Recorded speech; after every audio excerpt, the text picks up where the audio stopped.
26% of Gen Z applicants, ready, bring their parents to the job interview. What? I can only imagine, hey, Daddy, can you go to the job interview? No. You go and by yourself to the interview. No, hey, please hire my son. He's such a sweet little boy. I think he would be great for your company. Please, he's such a nice guy. And, a survey by Resume Templates found that 26% of Gen Z respondents involved their parents in the job interview process, with 31% bringing a parent to an in-person interview, 29% having parents join a virtual interview. Of those with a parent at an in-person interview, 37% had their parent come into the office, and 26% had a parent sit in the room during the interview. In virtual interviews, 71% had their parents off camera, and 29% had their parent visible, with many parents speaking directly. What? Oh my God, that's so... That is. I would be like, are we really doing this? Tell them about your GPA. Yeah. Tell them about your GPA. Executive resume writer Andrew Stoner, great last name, commented, it does not signal confidence to a hiring company on behalf of the child, and recommended a help at a distance approach, advising parents to support and advise their children without direct involvement in the interview. Tom, thoughts on this crazy story? This crazy story is focusing on the Gen Z, but I'm going to call out, you idiot parents, this is what you have done. You have turned out incapable, unprepared, emotionally anemic children. You've turned out. This is on you, parents. This is on you, divorced parents that didn't find a way to come together and help your kids. This is on you, who let them just dive into social media, searching for likes and everything, and didn't develop social skills. So when they have to do something like, oh my goodness, have an integrated conversation with somebody and talk about your skills, talk about your likes, talk about your education, and have an intelligent conversation, your kids can't do it. I put this on the parents, and I think it's shocking and horrifying that we have 21-year-old citizens that are walking out right now among us without these skills. This is on the parents. Can you imagine, Pat, like, listen, we're going to fire you. Go get your dad. Get your dad in here. We're going to fire you, but we want to do it in a nice... Yeah, as a boss, what do I say? Vinny, if you're late one more time, I'm calling your mom. No, please don't tell her. Please. No, but I think it's the other way around. I think it's kind of like, look, we want to have a conversation with you about your 90-day review. Yeah. Okay, sounds good. I have to see if my dad's available. Yeah, dad. Excuse me? My mom or my dad? Yeah, I have to see if my dad and my mom's available. Can they both come? What are you talking about? To me, if I saw a parent in the interview right there just looking at, hey... Yeah, so I think my son would be you guys would be very lucky to have my son with your company.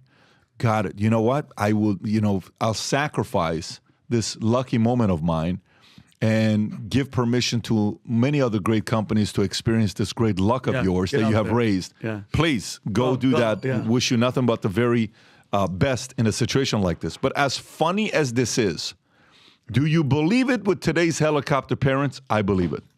I believe this to be true. I believe this to be true. Adam. Yeah, well, it's like, what's the thing you always say, Tom? People talk, but numbers scream. What is it? I say words talk, numbers scream. So, this is something that I find near and dear to my, because when I started doing content, it was all about millennials. And as the oldest millennial, and now I'm researching sort of Gen Z. Gen Z is basically anywhere between 25 and 15. So I'm like, okay, so if 1/3 of parents are showing up to interviews, I would hope and pray that it's for the 15 to 18-year-olds, or maybe going to a job interview and, okay, you can bring the parents. But under no circumstance should you be bringing your parents to an interview. So I'm wondering, why is this happening?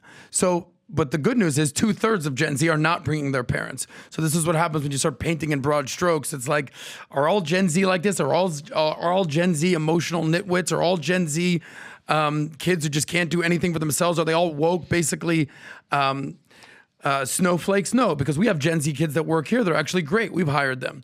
So I guess it all depends on who these kids are and what their age group is. By the way, there's 70 million Gen Z. They're the second largest generation ever. There's 2 million millennials. And the largest generation before that was baby boomers. There were 70 million. So there's a lot of young people. 2 out of every 5 people in America are either a millennial or a Gen Z. So there's a lot of young people out there. So there's going to be a lot of data that suggests they're, babies and they can't do things for themselves. But then there's this other story right here, and this is actually good news right here. Majority of Gen Z actually want to become entrepreneurs. when I was growing up in the 80s and 90s, entrepreneur wasn't even a thing. I know you said, Valuetainment it's a channel for entrepreneurs. I know one of the things you'd always say is that 100% of the world's problems are going to be solved by entrepreneurs. So here's a report, 54% of Gen Zers in the US want to become entrepreneurs, which is positive. So it's not just negative. They're not all just losers. They're not all just helicopter parents. They all can't just do things, are not able to do things for themselves. There is a large coalition of Gen Zers and young people who are like, I can't do the traditional route. I'm going to figure this thing out. I'm going to become an entrepreneur. I'm going to go make my money. I love that you said that. Yeah. And I love that you said that, which is looking at more on the positive than the negative, right? But here's the question I got for you. Mm-hmm. Do you think the number of helicopter parents is increasing or decreasing? Do you think the number of parents showing up in interviews is on a decline or is it on a increase? What do you think? Fortunately, it's increasing. Yeah, that's because it started at 0 a couple decades Who ago. the hell would even think, like if 20 years ago somebody said, my mom is here for the interview, would you have believed that? For that to be at 20-some percent? I watch this, Gen Zs. Let me tell you what some of you guys are doing, which is fascinating. Gen Z plumbers and construction workers are making blue collar cool. Lexus Abreu, a 27-year electrician, has amassed 2.2 million followers on social media platforms like TikTok and Instagram, making $200,000 a year from clicks and brand deals. She notes you feel just like a normal person until you actually get confronted by people and you're like, oh my goodness, this is real. People know who I am. Enrollment in vocational programs rose 16% last year as skepticism about the cost and value of four-year college degrees grew. Influencers like Abreu are making traits appealing by highlighting high wages and success, such as we've made it more appealing. We have nice vehicles. We own homes. We are successful, says carpenter Matt Panella, who earns over $200,000 from sponsor income. Rob, is this the same story as the plumber and construction workers? Yes. It is. Okay, so how do you process this? Well, let's just move aside the TikTokers who are pretending to be construction workers. And let's actually talk about the people who are actually doing the construction, or actually using the tool belt, and are actually making the products that they're talking about, because the average construction worker isn't on TikTok making 200 grand.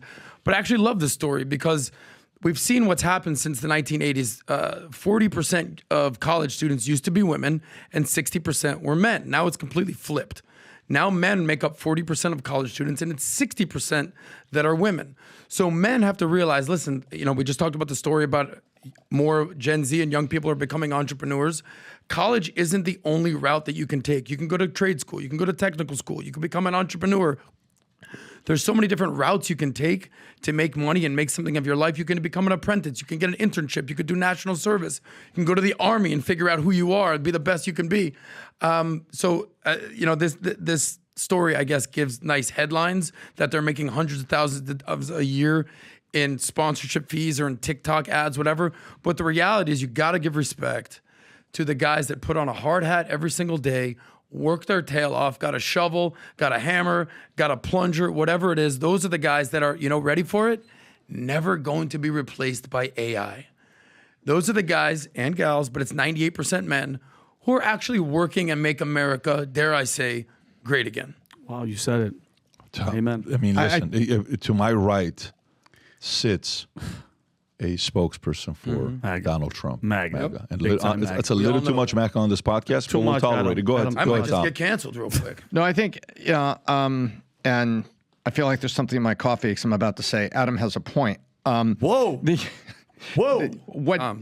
he's got a very, very good point.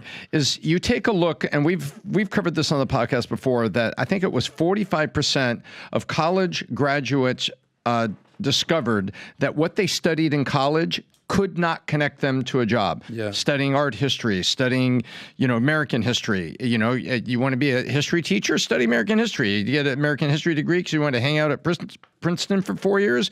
You could do nothing with that. 40% of them said that, and they ended up in a lot of debt. So they're seeing that. These people are seeing their older brothers and sisters and their aunts and uncles going through this and coming out the other side and looking at it and saying, AI is not going to replace electrician. I had my uncle was an electrician. Maybe I get a couple trucks and a couple people working for me. I'll be an entrepreneur. The only thing that there was a quote in the article says, I can be my own boss, work my own hours, and have more time for myself. Well, if you're going to be an entrepreneur, you can work for yourself and have more hours. But I will say this, if you're really an entrepreneur, you're going to be an all-the-timer, and it's incredibly fulfilling, and you're going to be making jobs and doing things like that. So I think the Gen Z, I don't throw the baby out with the bathwater here, but 26% of Gen Z is 18.5 million people. So that's an awful lot of people here. That's 5%. That is almost, because 5% would be 360. So that's almost 5% of the U.S. population has got their mom and dad coming into the interview. But I think it's a great idea to consider trade school. I remember, goes back 15 years, where Ann Coulter made a point on a Fox interview, and she then wrote it in her book that was out at the time, about winning arguments with a liberal. And one of the things that she said was, hey, you're missing the whole thing in trade school. And U.S. colleges, U.S. high schools and guidance counselors aren't pointing out, why not be an electrician like your uncle was? Look at what you can earn, look what you can do with that, and you can start an apprenticeship right now, and you won't have all the college debt. So a lot of these things are finally coming home to roost, and I think it's a good thing. Pat, can I say one more thing? Yeah, go for it. The life of an entrepreneur. That was your first viral video. We all know it. Tom also said something that's pretty important, where he said the quote, I can be my own boss and I can work my own hours. I hear that a lot on Minnect. Well, I don't know if I want to go get a job. I don't know if I want to work for somebody. I kind of want to start my own business. I don't know if I feel comfortable working for somebody else. Newsflash.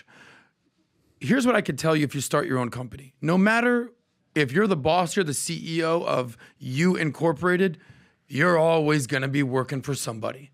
Whether it's an investor, whether it's your board, whether it's the bank, you're actually working for your employees, because if you don't do a good job, they will leave you and go someplace else. That's right. So if you think that you're never going to have a boss and just the life of an entrepreneur is like, I call the shots here, you've got another thing coming, because you're going to always have some boss looking over you. Number two, if you think you're going to work less versus work more, you got another thing coming. You're going to be working 24/7, working on your business, because it's going to become your life, bro. And the last thing, if you think you're just going to be on vacation, take time off, I would venture to guess that as an entrepreneur, you're going to have more stress than less stress. You got payroll, you got HR, you got bills, you got rent. It ain't easy, this life of an entrepreneur, so be careful what you wish for. No, it's not. And by the way, valid points, all three of them, on what it is to be an entrepreneur. However, you're either a supporter of an entrepreneur or you are. Mm-hmm. If you're the one, you want all the pressure on you, great. If you're not, but you can feel like you can bring a lot of support to somebody else, you're still in a very good position to go do something there. So excited to see new heroes rising up from the Gen Z community. So if you're out there doing your part as a father, picking up your responsibilities, not giving it up to somebody else to do. You wake up every single morning thinking about how to raise better kids, thinking about how to raise better future leaders in the world. I applaud you. I respect you. I want to tell you what we're doing this weekend, Rob. If you want to pull it up, we just launched a new wallet. This is a wallet I've been wearing for almost 6 months. This is the only, I gave up my Fendi wallet. I gave up all the fancy wallets. I wear the Valuetainment wallet. I have it in brown and I have it in black. And this is how it works. You got cash in here. You put it very easy. Your ID here. You pull it out. Credit card comes out. It's very simple. I keep my cards here, my credit cards here. This is all I need. It's leather. Valuetainment officially launched. We have a limited supply. It will sell out just like the numbered hat sold out a couple weeks ago. Anybody for Father's Day that orders one of these wallets gets a free hat, Future Looks Bright hat, for free. So place the order, limited supplies. You place the order brown or black, you get a hat being sent your way as well. If you have a father, you want to gift them something, gift them this wallet with the hat. And if you're married, watching this, to all the ladies watching this, your husband loves the PBD podcast, order them this wallet for Father's Day and get a hat on top of it for free. Rob, they can go to vtmerch.com to see it. And this is where the link is at. Rob, let's make sure we put the link below as well. And for those of you that are watching the Spotify and Apple, go to vtmerch.com for the entire weekend of Father's Day. This will be there. However, I'm telling you, we don't have a lot of these. This is a few hundred of these wallets that we have. They'll be gone in no time. So if you like this clip and you want to watch another one, click right here. And if you want to watch the entire podcast, click right here.